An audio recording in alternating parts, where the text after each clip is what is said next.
Saludos amigos, bienvenidos nuevamente al debate de esta semana. Hoy cuento con 3 economistas y un politólogo para hablar de un tema que ha estado acaparando la atención de los medios de comunicación, las redes, y que es un tema también de preocupación en todas las esferas políticas, incluyendo el gobierno. Tiene que ver con el proceso de recuperación económica, que según las autoridades va marcha viento en popa, y el tema muy preocupante del aumento de los precios de los productos básicos de primera necesidad, que han ido aumentando en las últimas semanas y tienen una tendencia alcista muy difícil de contener. Y para ello cuento con un politólogo, Daniel Pou, 3 economistas, Héctor Guiliano Curi, Fabricio Gómez Mazara y Marcelo Puello. Buenas noches, caballeros, gracias por aceptar nuestra invitación. Evidentemente, es innegable que se observa en el panorama político y en el panorama nacional señales inequívocas de que hay un cierto nivel de recuperación económica, pero el tema de los aumentos de precios, ¿no le preocupa? ¿Podría tener algún efecto en la economía? Bueno, por construcción, la inflación es un fenómeno monetario. Y lo que ha pasado, digamos que por definición así básica, cuando aumenta la masa monetaria, el medio circulante, como diría mi amigo a la izquierda, y no aumenta la producción en la misma proporción, pues se produce esta escalada generalizada de precios que se conoce como inflación. ¿Qué ha pasado en el mundo? Que producto de lo que ha creado el COVID, pues la producción se fue al piso, por decirlo de alguna manera, por las medidas que se tomaron para prevenir que no se siguiera expandiendo la pandemia. Pero al mismo tiempo, los gobiernos comenzaron a dar estos paquetes de ayuda a las familias y a las personas. El último en Estados Unidos, luego del presidente Trump, lo acaba de dar el presidente Biden, de 1.9 trillones de dólares, y una cifra, digamos, similar, la Unión Europea, y obviamente una caída en la tasa de interés. ¿Qué ha sucedido? Bueno, que hay una inflación generalizada que se observa en los precios de las principales materias primas, y ese efecto podría ir pasando en la medida en que los productores aumenten su producción, viendo que hay ventajas ahora con precios mayores a los promedios, y eso se equilibre. Sin embargo, en lo que ese tránsito, de un equilibrio a otro, como dirían los macroeconomistas, llega, pues hay que buscar solución a la pérdida del poder adquisitivo de los hogares y de las personas, sobre todo los más vulnerables. Ese proceso, ¿qué tiempo puede durar? Yo creo que un trimestre al menos. Entonces, ¿qué cabe esperar? Mira, muchas veces uno quiere atribuirle o espera de los gobiernos poderes mágicos de que resuelvan un problema como el actual, básicamente es una inflación importada, y no es producto de un exceso de demanda, no es producto de política monetaria flexible y todo ese tipo de cosas. Básicamente todas las economías estaban a niveles de producción muy por debajo de su potencial. ¿Y qué pasa cuando se va normalizando la situación? De que hay muchos cuellos de botella de oferta, y principalmente en los países industrializados y en China.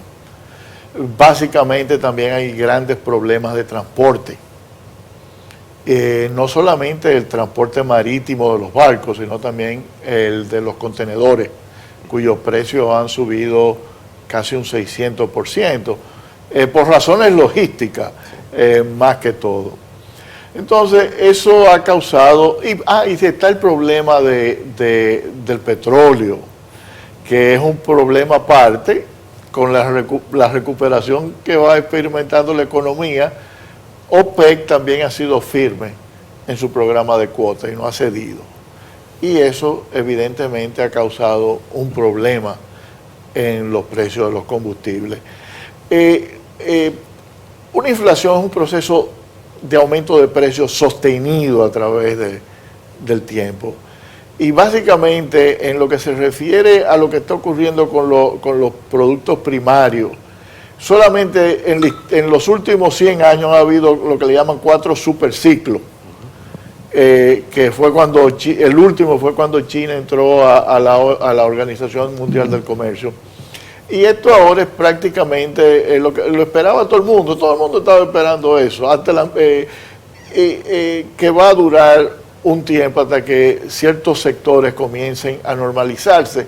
Y hoy mismo, por ejemplo, bueno, mejor dicho, el miércoles pasado, la Reserva Federal tomó en los Estados Unidos, que es el Banco Central, tomó la decisión de que ellos van a aumentar la tasa de interés a finales del año 2023. ¿Por qué?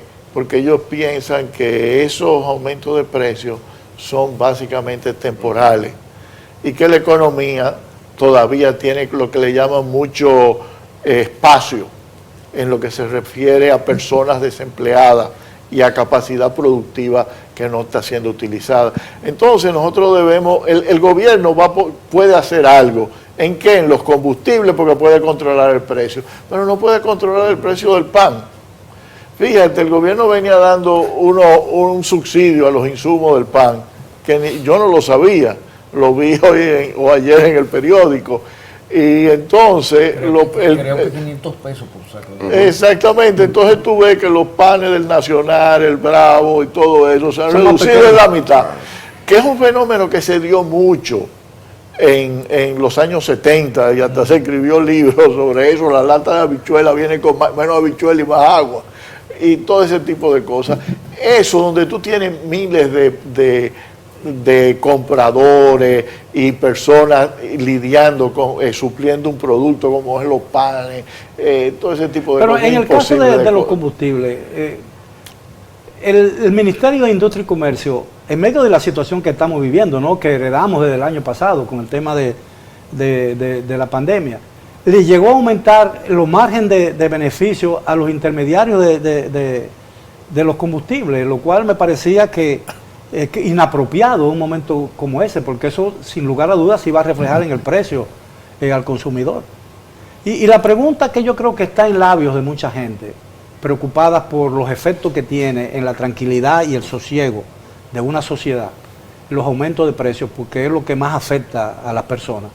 ¿Qué puede hacer realmente el gobierno para paliar la situación de aumento de precios? ¿Pero es que están haciendo algo con los combustibles? Yo creo que tiene que sacar la artillería pesada en términos sociales. Sí. Tiene que sacar el plan social de la presidencia, tiene que los comedores económicos y tiene que el INESPRE y ese tipo de cosas, sobre todo a los sectores más vulnerables, porque aquí la crisis no ha recuperado, ni se espera que recupere en ninguna parte del mundo el empleo perdido de manera muy rápida. Y además hay un tema del lado de la oferta de trabajo, que yo creo que eso compartimos bastante, y es que los empresarios se dieron cuenta que podían trabajar con una mezcla de más capital en términos tecnológicos y menos factor trabajo. Entonces es muy difícil que se vuelva, incluso cuando la economía trabaje por encima de su capacidad productiva o a los niveles de empleo previos, precisamente por eso. Entonces, eso es curioso porque uno de los planes del gobierno y una de las cosas en que el gobierno está basando todo su accionar es que está buscando un aumento del empleo. Sí, lo que quiero decir va a aumentar, pero no en la proporción que previamente había, porque ha habido un cambio en la mezcla de capital y trabajo, ¿no? Ahora se va a utilizar por el tema de la tecnología y porque aumenta la productividad, y eso está ya prácticamente comprobado, y que bueno, tendrán que abrir otros sectores para absorber esa parte de personas que hoy están en el desempleo. Pero repito, es lo social que hay que mirar, porque eso es explosivo y con eso hay que caminar rápido. Ahora, señor Puello, en su experiencia como funcionario público en el ámbito de la economía, vivimos una época similar a esta recientemente mientras usted ejercía una función como viceministro. No, definitivamente el asunto de la pandemia, al mismo tiempo el surgimiento del incremento del precio del petróleo, el aumento de las materias primas, no solamente influye en el costo del pan, sino que nosotros tenemos también una serie de rubros que no producimos, como insumos intermedios, que encarece también la carne, encarece tanto de res como de pollo y otros rubros de la canasta familiar agropecuaria y de la canasta en sentido general de que tenemos acceso a la clase media. Pero sí el gobierno cuando en momentos determinados hubo el problema del ciclón, el gobierno puede articular rápidamente las instituciones que confluyen en el sector agropecuario puntualmente en una coordinación interinstitucional. Inmediatamente poner los planes de contingencia del programa de producción de ciclo corto, que INESPRE establezca determinados precios, no controlar precios, porque estamos en una economía de libre mercado, pero sí puede, digamos, dentro de los 7 u 8 componentes básicos fundamentales, garantizarlo a los sectores más vulnerables de la población, que tienen mucho peso ahora mismo con los programas interactivos, de que esa protesta masiva permanentemente. No, el gobierno puede focalizar rápidamente, en poco tiempo, de manera coyuntural, abastecer, garantizar puntos fundamentales en los pueblos y en las regiones más vulnerables, afectadas por la pandemia. Pero con camioncitos de INESPRE eso es imposible. No, pero fíjate una cosa, yo no voy a eso. Recuérdate que, por ejemplo, en el gobierno donde están los invernaderos, hay una cantidad de producción potencial ahí que se puede coordinar. Y eso se puede sacar al mercado ahora con una coordinación de sectores privados, con apoyo logístico y con apoyo de supermercados con almacenamiento. Es decir, hay estrategias que se pueden conseguir porque no solamente agricultura, ahí tenemos que hablar del IAD, tenemos que hablar también de INESPRE, que ahora mismo está más activo. Es decir, hay programas de contingencia donde el mismo garantía de la canasta familiar lo garantiza inclusive como focalización. El mismo Fondo Monetario Internacional con los programas de ajuste macroeconómico. Ellos recomiendan, bueno, mire, tal y tales programas existen. Lo que hay que buscar la manera de consultar con especialistas que ya han trabajado en otros gobiernos con ese tipo de temáticas. Señor Pou, como politólogo, ¿cuáles podrían ser los efectos políticos y sociales de este aumento de precios en medio de una lenta recuperación económica? Bueno, hay un tema que Fabricio señaló, y es que el ritmo de la recuperación en la economía no va a ir de manera consona con la necesidad de recuperar el empleo. Es uno de los puntos más delicados. Y si a eso le sumamos el tema de que tenemos una escalada alcista en la mayoría de los productos de primera necesidad y hasta de no primera necesidad. Acoprovi acaba de declarar que el metro cuadrado de construcción subió en un 30%. O sea, eso aleja a la clase media de las posibilidades de hacerse de un techo. Entonces, y afecta a la industria de la construcción. Y afecta a la industria de la construcción, indiscutiblemente. Porque cuando tú dices, bueno, el 30% del metro de construcción, no es tan solo el 30% del metro de construcción, es el producto terminado. Y lo que eso significa en términos de financiamiento y el costo que eso implica y la necesidad de tú tener el inicial. O sea, esto es un impacto. Mira, a mí particularmente, y lo he venido sopesando, creo que te lo comenté hace unas cuantas semanas, y a esto también, es el impacto en las capas medias. Porque los planes sociales del gobierno que se podrían activar, tal y como dicen aquí estos dos buenos amigos, tienen sobre todo un impacto en sectores de clase media baja a sectores humildes. Sí. Pero la clase media, que es realmente la franja de la población más activa y que más opinión pública crea, porque hay que decirlo, siempre ha tenido un papel protagónico en toda la historia. Y una fuente de recursos para el fisco, ¿no? Correcto también. Pues esa franja de la sociedad indiscutiblemente ha resistido estoicamente, porque desde mi punto de vista, cuando yo hago las evaluaciones y miro los cuadros estadísticos, ha sido el sector más impactado, a tal punto que muchas de esas familias han tenido que desprenderse de activos, como era el segundo apartamento, vehículo, el apartamento de la playa, a precios incluso que se encuentran muy por... Entonces, definitivamente el gobierno podría tener un alto costo, y sobre todo si lo mimbramos con relación a lo que podría suceder en el 2024. Estoy visualizando que entonces el crecimiento económico va a traer aparejado un empobrecimiento de la clase media en la situación en que estamos viviendo, ¿no? Con una pandemia, aumento de precios. Es el modelo de crecimiento, no es el crecimiento económico. Mira, yo creo que también hay un punto de partida importante que creo que las autoridades no han puesto de conocimiento público.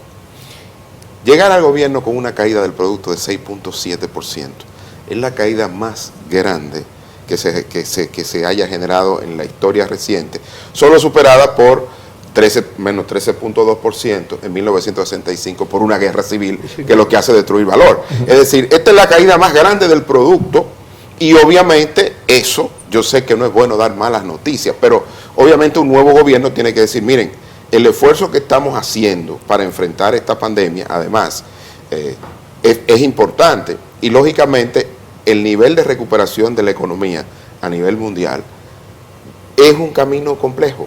Es un camino complejo. Y para países como el nuestro, que no tenemos la oportunidad de emitir esos bonos a 200 años que lo compran, sino que hay que ir a los mercados financieros de deuda y convencer a los acreedores de que tenemos la capacidad de seguir produciendo y garantizar primero el pago de la deuda, obviamente la situación es un poco más compleja que en promedio. Entonces, ¿qué podemos esperar en el plazo inmediato y en el plazo intermedio, en lo que resta del año? ¿Qué se puede esperar? Mira, yo creo que el gran problema que tiene, Fabricio dijo algo y dijo algo muy importante al principio. Primero tú tienes que sacar los cañones de la ayuda social, pero eso resuelve un problema. Correcto. Vamos al problema de Paul, que es la clase media. Ahí es más difícil.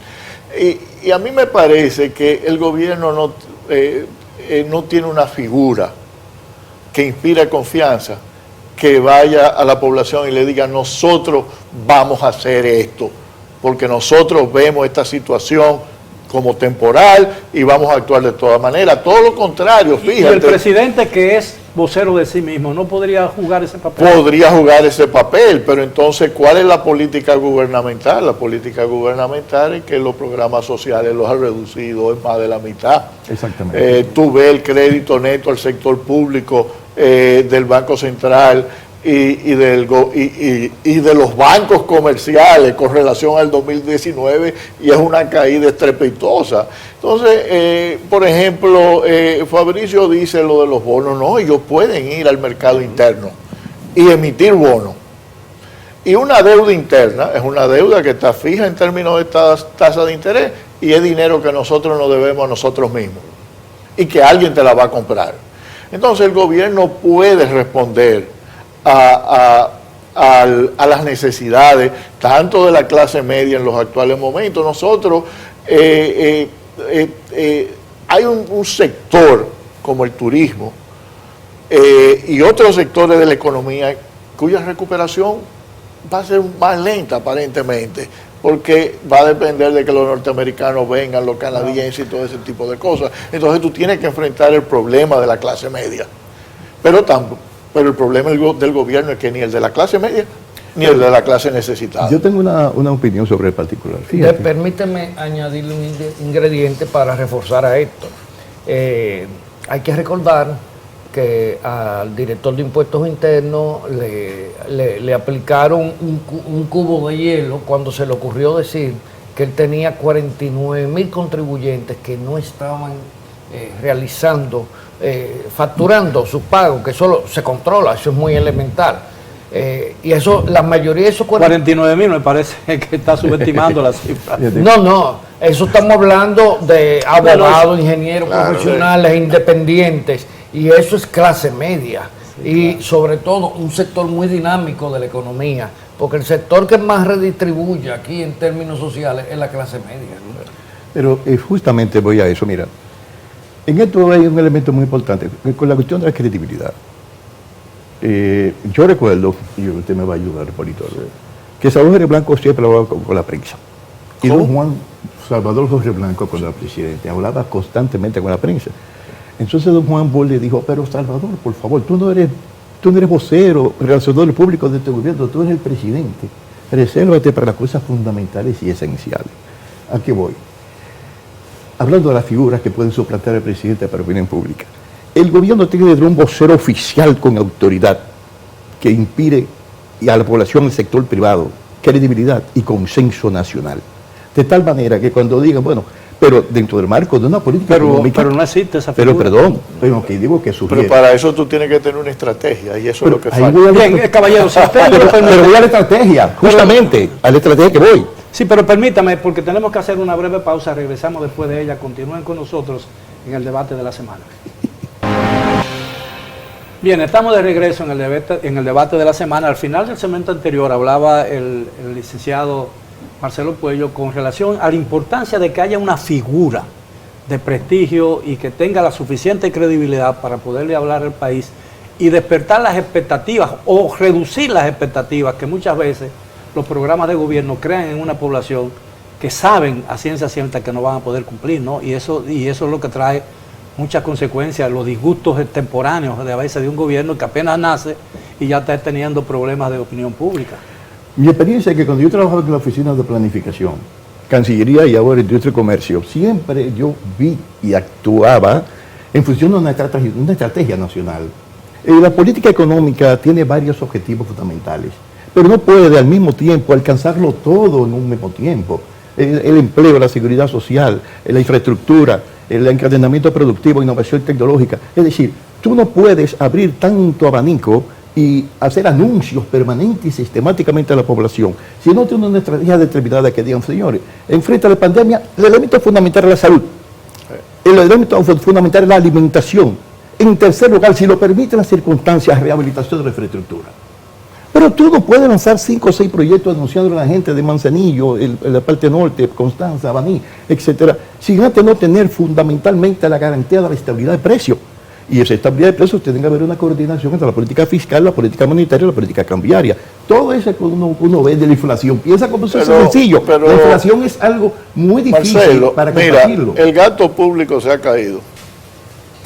La política monetaria, si tú la ves, es restrictiva. Exactamente. Entonces, no es que el gobierno está causando inflación. ¿Ok? Ahora, tú tienes mucha razón en el sentido de que tú te debes concentrar en COVID, que es salud, y en alimentación. Exactamente. Ahora, y probablemente infraestructura, pero tú ves los gastos de capital del gobierno y la caída es estrepitosa. Entonces, la estrategia del gobierno ha sido descuidar los frentes más importantes de la economía. La caída del gasto de inversión, ¿no? El gasto de capital por parte del gobierno, ¿a qué se debe? ¿A falta de dinero? No, ahí hay un tema que tenía que ver con la burocracia estatal. Sí. Mira qué pasaba, hay muchas obras de infraestructura que estaban pendientes, pero por la ley de compra y contrataciones te obliga a que si una obra tú excedes más del 25% de la adjudicación original, no puedes hacerla de forma administrativa, sino que tienes que volver otra vez de cero y licitarla.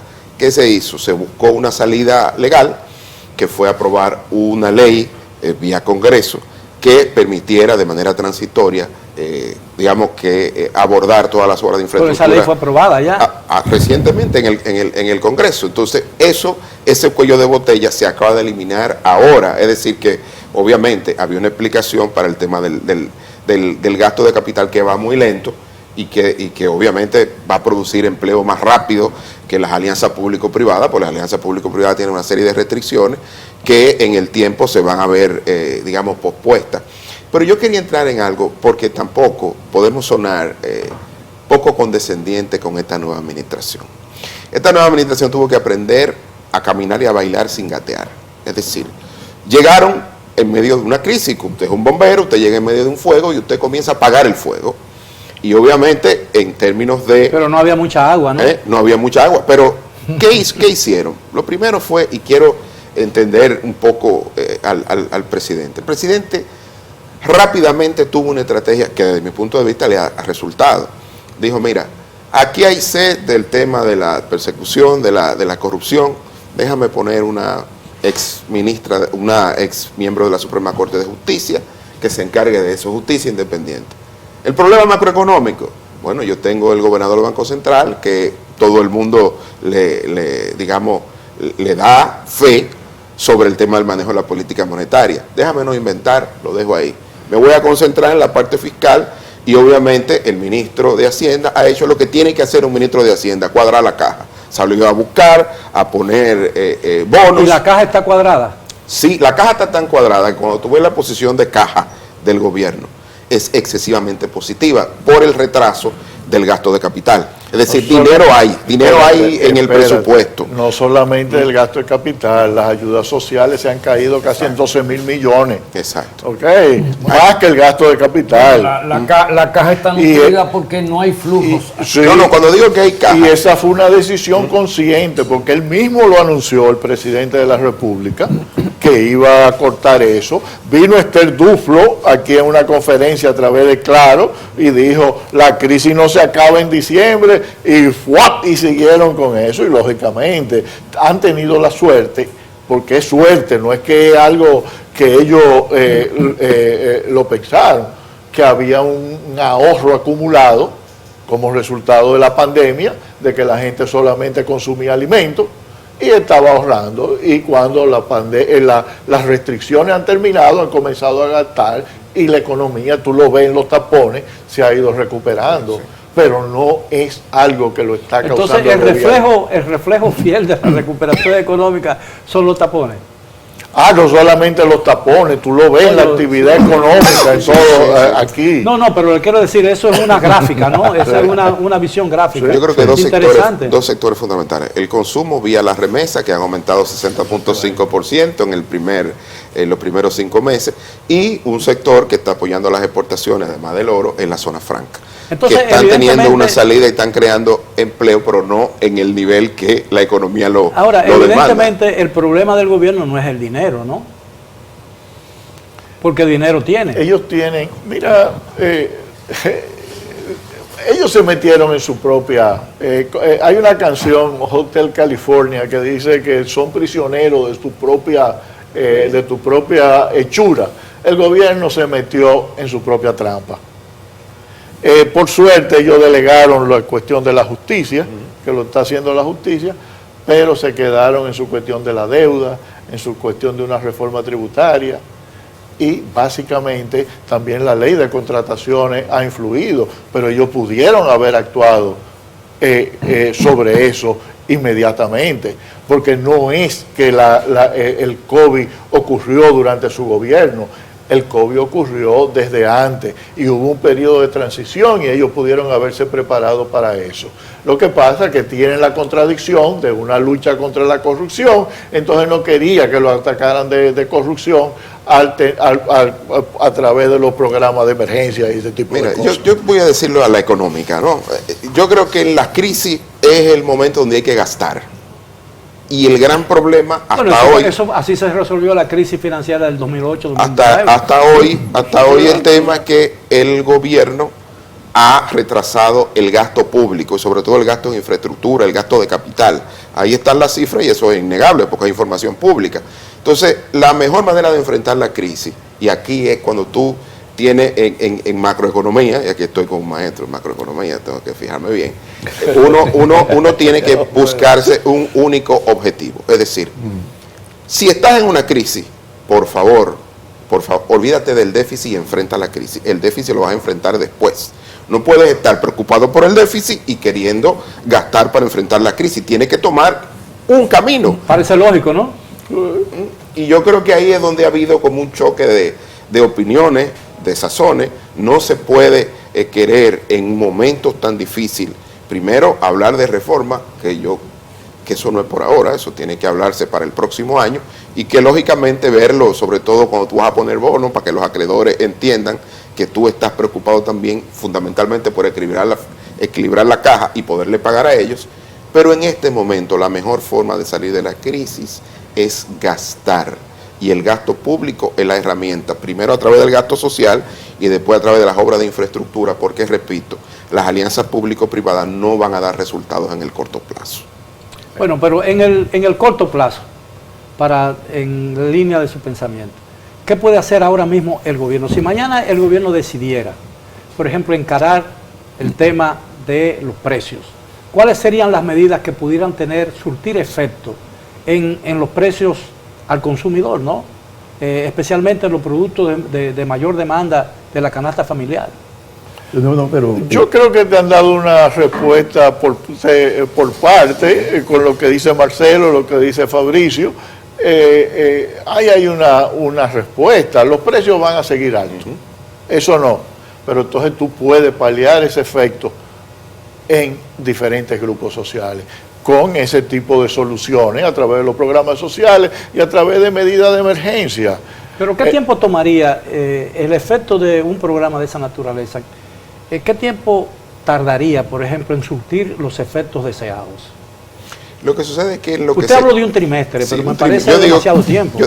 Yo digo al menos un trimestre, porque hay, como dijo aquí mi colega y amigo, hay un problema serio en logística que se está expresando en el costo de los fletes marítimos. Están muy altos, sobre todo los que vienen de China y de Estados Unidos. Entonces, un país que vive de ensamble, ¿no? Es una economía pequeña, abierta al mundo, y obviamente eso aguas abajo se va a sentir en los precios. Y eso no lo vas a dominar porque no lo está dominando el mundo. Eso es un efecto exógeno que afecta a la economía dominicana. Ahora, ¿qué puedes hacer? Yo creo que el tema de apoyo a los productores, yo creo que aquí Héctor dijo algo fundamental. Los programas sociales, ya tú tienes el Ciuvienda, ya tú tienes una serie de ayudas. Están las estructuras. Están las estructuras creadas. Bueno, por el próximo trimestre vuelvo y rearmo los programas de quédate en casa y ese tipo de programas que tienen un costo importante en términos fiscales, pero como digo, lo importante ahora o lo emergente es enfrentar el tema de los precios y después más adelante tú, cuando los precios se equilibren, tú retiras esos programas y vuelves al nivel que estaba Ahora, previamente. en el ambiente actual, con demandas de tipo político sobre las AFP, el problema, los disturbios que hay o las confrontaciones que hay en el ámbito de la salud pública entre el colegio médico y las administradoras de riesgo de salud, y muchas otras cosas que están excitando o perturbando el ambiente político nacional, a la que se agrega el tema evidente de las persecuciones judiciales, porque eso está afectando al principal partido de oposición. ¿Qué efecto podría tener todo eso en la situación que se está viviendo de lenta recuperación económica, pero firme, según todos ustedes, y el tema del peligro de un aumento desbordado de los precios? Porque así como el gobierno puede reducir el efecto de los precios, también los precios pueden seguir subiendo, ¿no? Y pueden ponerse incontrolables. Bueno, puede aportar algo ahí. Sí, definitivamente que todo este conjunto de factores tienden a crear una situación que, como dijo Fabricio ahorita, en términos macroeconómicos, en términos macropolíticos, también hay que buscar una sola respuesta. ¿Cuál sería la respuesta más idónea en ese momento? Primero, un gran pacto social, pero un gran pacto propuesto y cimentado sobre bases reales, no sobre... pero un pacto social no es posible si no están todas las fuerzas políticas comprometidas con ese pacto. Bueno, pero es que, fíjate, a ver, la sociedad está distribuida entre las diferentes fuerzas políticas y obviamente que las fuerzas, aquí hay que tener mucho cuidado, porque cuando hablamos de fuerzas políticas y cuando hablamos de sociedad, porque aquí las amarras que mantenían ciertos anclajes entre sociedad y partidos políticos se han ido esfumando, diluyendo, y ya hoy en día la vocería política no necesariamente puede actuar como factor de representación social, porque hay indiscutiblemente una fisura bastante grande, y las elecciones del año 2020 son una gran demostración. ¿Y esa fisura no hay cemento suficiente para cubrirla o para taparla? No creo. ¿Tú sabes por qué, Miguel? Porque lo que ha sucedido es que en República Dominicana se ha prolongado, se ha oxigenado un modelo político que desde hace tiempo está súper desgastado, tan desgastado que erosionó las propias prácticas democráticas al interno de los partidos políticos. Bien, sí, entonces, ahora, ¿qué te voy a decir para redondearte la idea? Ese pacto, por la vía que sea, hay que convocarlo, pero el gobierno tiene que cumplir los términos en que se apruebe ese pacto. Y dar el primer paso, ¿no? Claro. Supongo. Bien, tenemos que hacer una última pausa, después de ella regresamos con la parte final del debate de esta semana. Bien, llegamos ya a la parte final del tema de esta noche, el debate de la semana. Hemos estado hablando con 3 economistas y un politólogo muy conocido, todos por la sociedad dominicana, con relación al fenómeno del aumento de los precios que se han estado registrando de los últimos meses y que ya está provocando mucha fisura y mucha protesta, todavía no violenta ni callejeras, pero sí muchas quejas de la población dominicana. Y estamos hablando también de un fenómeno que es muy positivo, que es que el gobierno, a pesar de todas las dificultades y el ambiente de la crisis sanitaria que hemos estado viviendo desde marzo del año pasado, ha logrado conseguir cierto nivel de recuperación económica que, de acuerdo con un consenso de opinión de los economistas, marcha con pasos firmes, aunque todavía muy débiles. Ahora, evidentemente aquí hace falta cosas que no se han hecho todavía, y no quiero volver a un lema político que en su momento dio resultados, pero ¿qué puede hacer el liderazgo político para sortear esta situación que parece tan difícil? Porque los problemas son demasiado grandes como para que el gobierno y un partido que no ha logrado mucha cohesión todavía, pueda encarar unilateralmente el problema, y aquí aparentemente no hay la disposición política para encarar juntos un problema por la vieja tesis de que si el gobierno tiene éxito, le estoy dando la facilidad a un gobierno para que se prolongue, ¿no? Cuando todo el mundo sabe que el éxito de un gobierno es el éxito de la sociedad. Bueno, aquí hay una situación importante en este momento, y es que tenemos un gobierno con un partido político tan débil que parece más bien un gobierno integrado por una suma de proyectos de grupos de poder económico, más que un proyecto político. Y eso es una de las graves situaciones que no... por eso es que no se ve en este gobierno un liderazgo robusto, porque incluso el discurso que debe ser político desde el gobierno es un discurso corporativo. Pero el liderazgo personal del presidente parece en ascenso, ¿no? Yo creo, mira, para mí es un poco complicado definir ese tipo de temas, pero creo que es un partido débil con un gran activo que se llama Luis Abinader, presidente de la República.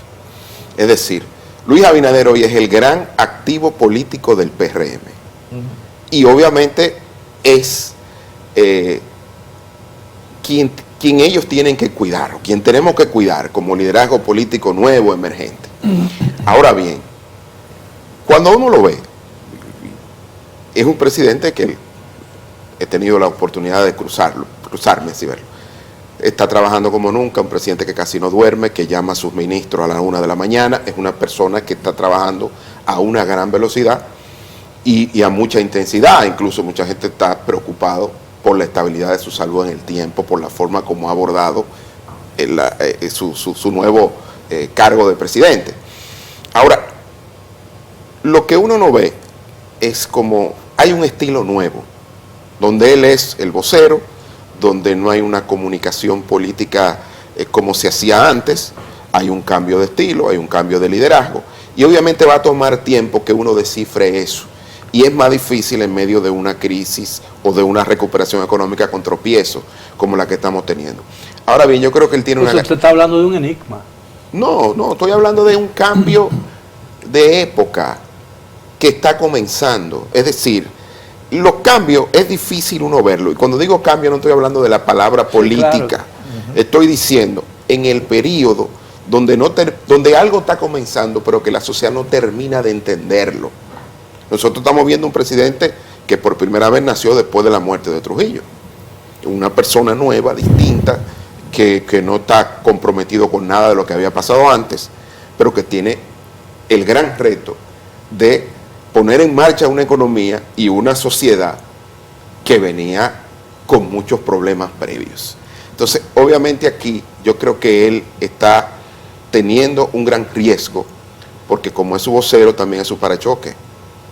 Entonces, el tema es cómo cuidar ese liderazgo emergente, porque si él choca, o si su parachoque no es lo suficientemente fuerte y se desgasta políticamente, es mucho más complicado, porque los actores políticos de relevancia que tenemos están muy desgastados. Pero no están mirando el porvenir a través de un espejo retrovisor, porque a mí me parece que mucho del discurso oficial está orientado a condenar lo recientemente pasado, ¿no? Y a mí me parece como que eso empantana a una nación.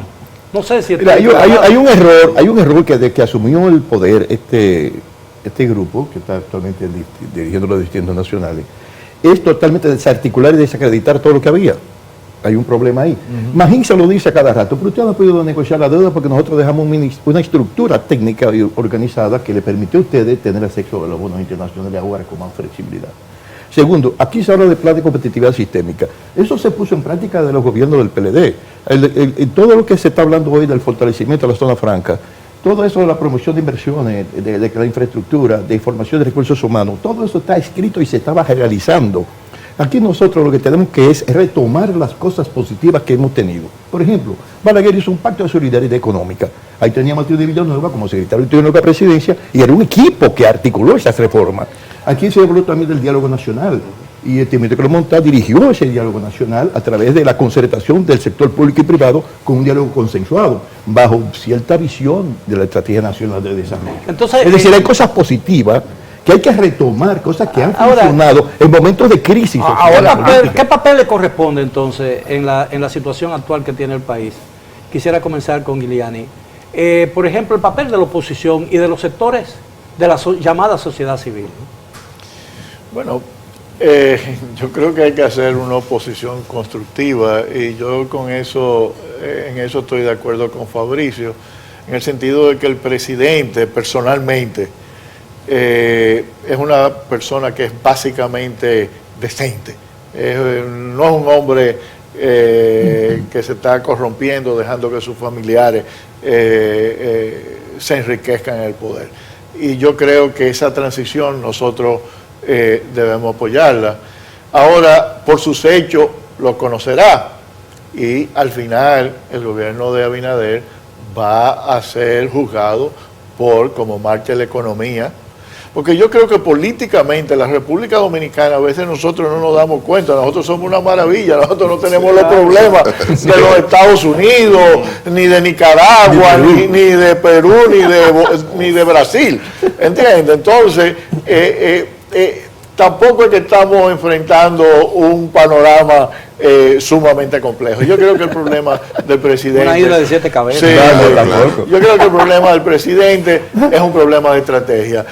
Por ejemplo, Balaguer es un hombre que venía de Trujillo, pero en el 90 estaba ahí que no sabía qué iba a hacer con la inflación. Ahora él había mandado a hacer algo y se le resolvió el problema, ¿entiendes? Y se resolvió el problema porque también tú tienes que tomar tus riesgos. Sí. Tú dices, nos reunimos, vamos por decreto. Y yo se lo dije, fui yo que propuse, presidente, vamos con esto por decreto. Y él dijo, si lo mandamos al Congreso, todo el mundo se va a hacer un flu. Eso fue con la reforma. No, y además va a dilatar las decisiones. Yo creo que eso es lo que yo planteo. Lo mismo pasa ahora con la cuestión del gasto público en infraestructura. Ok, bueno, está bien, yo voy a declarar esos proyectos de emergencia, pero voy a asegurar que los proyectos se hagan como en base a unos costos y una retribución adecuada. Todo el mundo sabe que aquí las soluciones se dilatan cuando van al Congreso. Y cuando los partidos se reúnen con la sociedad civil, porque todo el mundo quiere sacar provecho de las circunstancias. Yo creo que a veces hace falta, desde la cima del poder, que alguien diga, le doy 2 semanas para que se pongan de acuerdo. Sí. Yo creo que... Pero mira, yo quiero insistir en el cambio generacional. Nos quedan 2 minutos, caballero. Sí, quiero decir, mira qué ha pasado. El PRM fue el único partido que se preparó rápidamente para el cambio del mercado electoral en términos generacionales.